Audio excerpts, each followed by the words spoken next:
CNE news में आप सभी का स्वागत है और अब लेते हैं खबर विशेष की ये खबर। गुड़गांव के सेक्टर 68 स्थित Mahira homes affordable housing project के आवंटियों ने Haryana real estate regulatory authority यानी रेरा के सामने सैकड़ों लोगों ने आज एक बार फिर से प्रदर्शन किया है।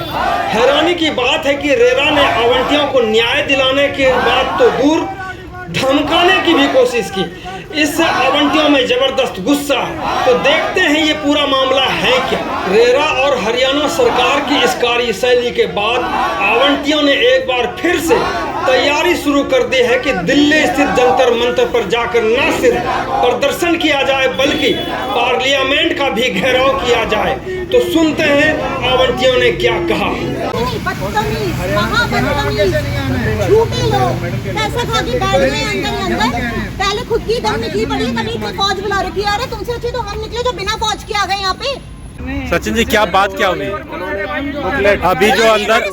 अभी जो अंदर बुलाए क्या बात क्या हुई? उन्होंने बुकलेट दिखाई थी, हमारे पास इतनी पावर है, इससे ज्यादा नहीं कर सकते हम। क्या हमने कहा जी क्या करा अब तक? कुछ भी नहीं। हमने कहा जी एस्क्रो अकाउंट कैसे खाली हो गया, कम से कम इसकी जिम्मेवारी तो थी। उसके बाद में ये कहा उसके जवाब में कि हमने तो बैंक के ऊपर केस कर दिया है। बस बैंक के ऊपर केस कर दिया और हम दोनों मिलके पैसा जो निकाले क्या हम लोग सड़क पे हैं उनके लिए उन्होंने ऑडिट करवाया था। उस ऑडिटर्स की रिपोर्ट में साफ साफ लिखा हुआ कि बिना इन डिपार्टमेंट की मिली भगत के ये एस्क्रो अकाउंट खाली नहीं हो सकता था। तो फिर ये इन्होंने कह दिया, अपना पल्ला झाड़ लिया कि हमने तो बैंक के ऊपर केस कर दिया जी, बैंक के ऊपर FIR करवा दी। बस और क्या, सारे पैसे खा के बैठे हैं। ये हाल है जी डिपार्टमेंट का। डिपार्टमेंट चक्कर काटे जाओ, कुछ नहीं। इसके बाद भी हम खड़े और सारी टिकट हम लगा रहे हैं। इसके बजाय अगर वो इतना दिमाग हमारे फ्लैट बनाने में लगाए तो आज तक हमारा बन चुका होता। हम क्यों सड़कों में धक्का खा रहे होते? और हमारी कोई उससे कोई पर्सनल दुश्मनी थोड़ी है। वो आज अपने महल में जाके बैठ, हमें हमारा घर बना दे, हम अपनी झोपड़ी में खुश, वो अपने महल में। इसमें कोई दुश्मनी वाली बात ही नहीं है। लेकिन क्या है कि उसकी नीयत खराब है, नीयत नहीं है घर बनाने की। आ रही है इन जैसे डिपार्टमेंटों की वजह से आ रही है।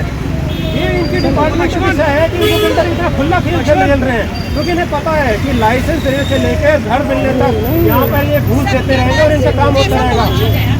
इन्हें किसी बाहर से डरने की जरूरत नहीं है। यहाँ तक कि ये न्यायपालिका से भी नहीं डरते, क्योंकि पूरी की पूरी सह मिली हुई है DTCP और रेरा डिपार्टमेंट की। और रेरा डिपार्टमेंट बनाया किस लिए गया था? आज से 11 साल पहले जो रेरा डिपार्टमेंट की स्थापना करी गई थी कि हम जैसे बायर्स को न्याय मिल सके।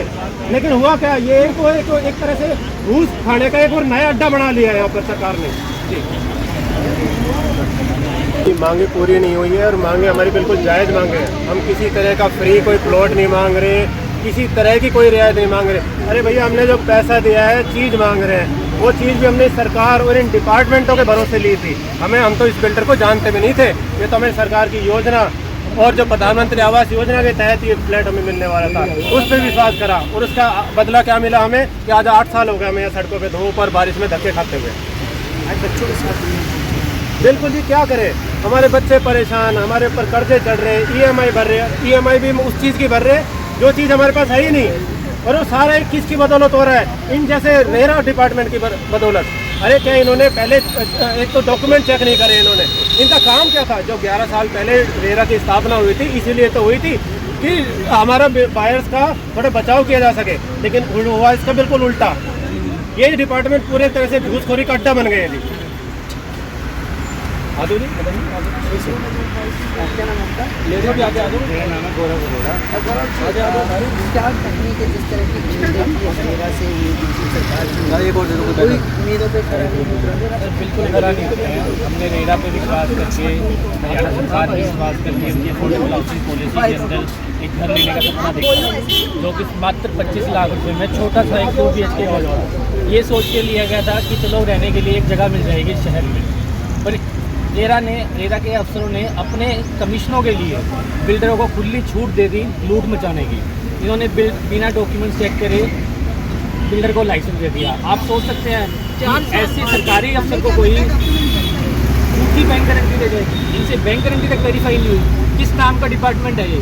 जो बंदा बैंक की गारंटी को नहीं वेरीफाई कर सकते, जो इतने बड़े बड़े ऑफिसर बने हुए हैं, लाखों रुपए की सैलरी ले रहे हैं हमारे टैक्स से, ये बैंक गारंटी तक नहीं वेरीफाई कर सकते। इनको 4 साल के बाद पता चला कि बिल्डर ने जो बैंक गारंटी दी है वो फ्रॉड है। 4 मिनट लगते हैं बैंक गारंटी को वेरीफाई कराने के लिए और इनसे 4 साल में नहीं वेरीफाई हुई। एक फ़ोन कर लेना बैंक ये अफसर एक ब्रांच मैनेजर को एक फ़ोन करते हैं, वो 2 मिनट में वेरीफाई करके बता देगा कि ये बैंक गारंटी सही है या नहीं है। आप पूरी पैसा पेमेंट खाते हैं और पूरी लाइसेंस पेमेंट के बांटते हैं। बाद हुआ है ऐसा। बिल्डर तब तक उसका लाइसेंस कैंसिल नहीं किया जब तक बायर से 100% पेमेंट नहीं आ गई। जिस दिन बायर से 100% पेमेंट आ गई उसके बाद लाइसेंस कैंसिल। उसके बाद ना तो डिपार्टमेंट की कोई जवाबदेही है, बिल्डर आराम से मौज में है, धक्के खाते रहो। रेरा में आओ कहते हैं डीटीसी पे चले जाओ, डीटीसी पे जाओ कहते हैं रेरा चले जाओ, फिर ये कहते हैं चंडीगढ़ चले जाओ। हम चंडीगढ़ सीएम साहब से मिलते हैं, उनसे एप्लीकेशन घूम के डीटीसी पे आती है, डीटीसी वाले कहते हैं हमें तो कुछ पता ही नहीं है, वहीं से ऑर्डर आएगा वही बना के देंगे। रेरा के सेक्शन में साफ लिखा हुआ है कि बिल्डर अगर डिफॉल्ट कर जाता है तो गवर्नमेंट की रिस्पॉन्सिबिलिटी है, गवर्नमेंट प्रोजेक्ट को पूरा करेगी। ये 2 साल हो गए, इनसे सेक्शन 8 इनसे इम्प्लीमेंट ही नहीं हो रहा है। ये सिर्फ नाम के अफसर हैं और सैलरी लेने के लिए बैठे हैं, कोई काम नहीं कर रहे हैं। जब सरकार की गाइडलाइन है कि भाई ये सेक्शन इम्प्लीमेंट करो तो कराते क्यों नहीं? जब बिल्डर जेल में है तो बिल्डर जेल से थोड़ी बना देगा। दूसरी बात, बैंक वाले बेटा मिले हुए हैं। 4 साल तक इन्होंने सबसे EMI लेते रहे, GST लेते रहे, और उसके बाद 4 साल बाद पूरे होने के बाद बोल रहे हैं कि ये तो लाइसेंस कैंसिल होएगा, ये तो फ्रॉड है। कैसे बोल दिया?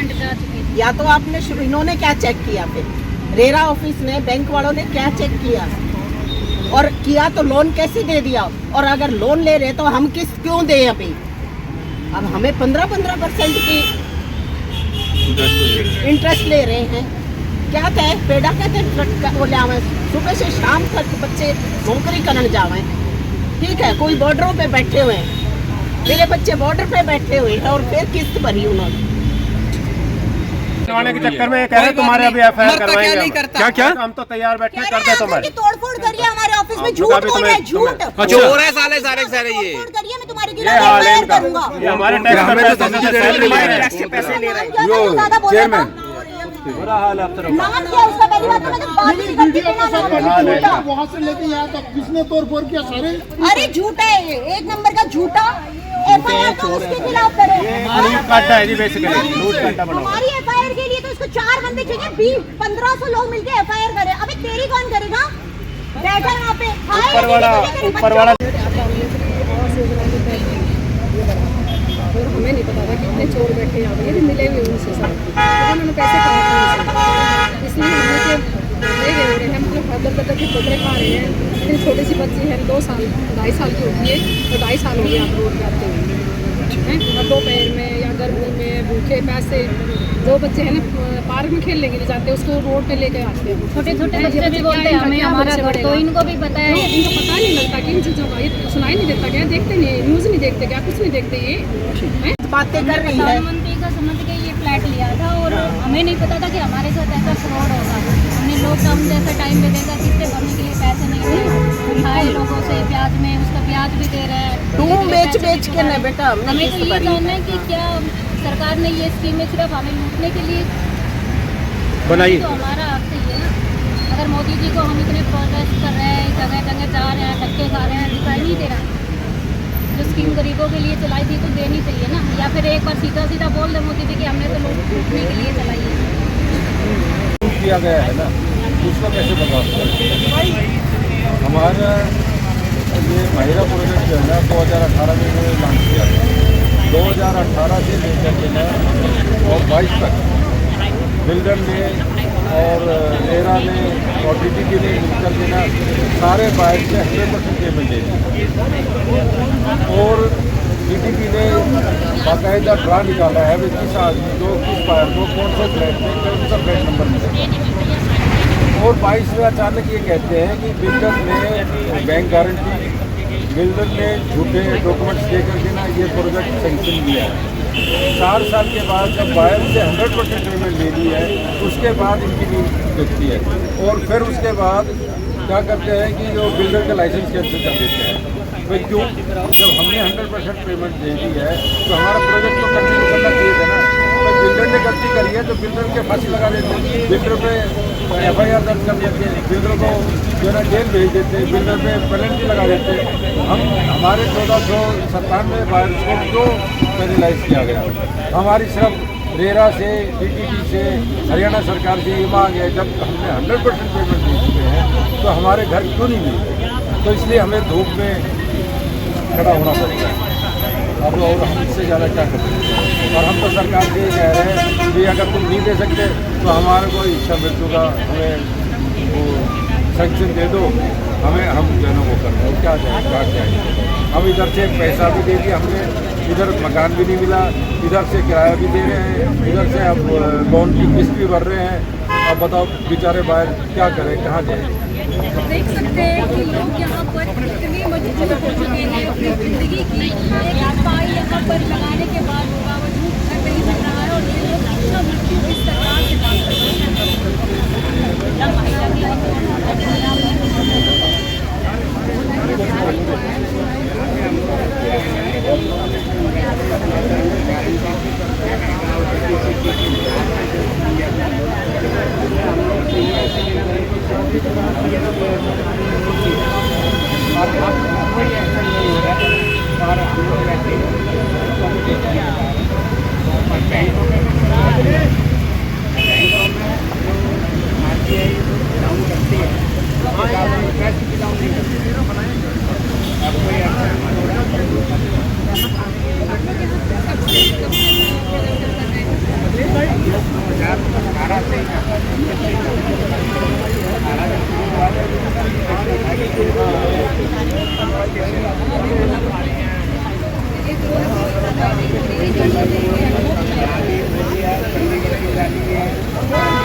हिंदुस्तान में पैदा होना अभिशाप है। तो नौकरी कर रहे हैं ना, उनसे कैसे बोलेंगे। हम तो हाथ जोड़ के करेंगे, चलो कोई बात थोड़ा सा हमें सिखा रहे हो थोड़ा सा। CNE न्यूज के साथ बने रहने के लिए आप सभी का बहुत बहुत धन्यवाद।